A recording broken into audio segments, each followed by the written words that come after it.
10 Macabre Tales, Volume 4, by Zahid Zaman. The night the demons came. Daniel Marlowe sat on the stool working the till.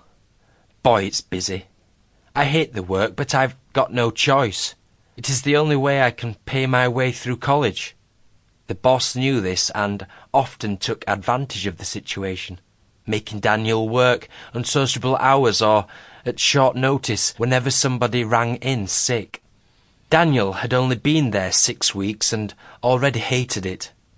On the positive side, it made him even more determined to pass his college course, Ancient Civilization and Theology.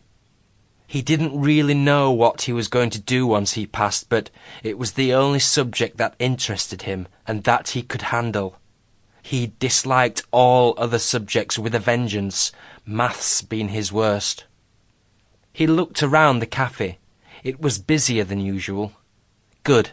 The boss would be pleased. Maybe he'd even give him a bonus, though he doubted it. No harm in being optimistic, he thought. Daniel looked worriedly at a set of shady-looking characters sitting in the corner.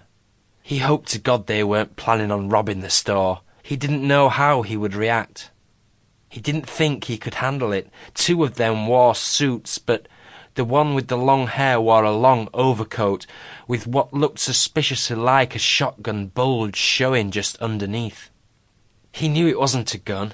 Shit, he prayed it wasn't a gun, but the feeling of foreboding wouldn't leave him. Things just didn't feel right. The till jumped up at Daniel, sending him flying backwards onto the floor. He couldn't believe what he was seeing. All the furniture and people in the place were flying all over the store. The hairs on the back of his neck stood on end as a huge roar ripped through the building. Then everything was still again, a deathly silence of shock and terror. Sanity returned just as suddenly as it had gone. The store hadn't been struck by poltergeists, that was obvious. They didn't exist, did they? But an earthquake? In this part of the country? It was unheard of.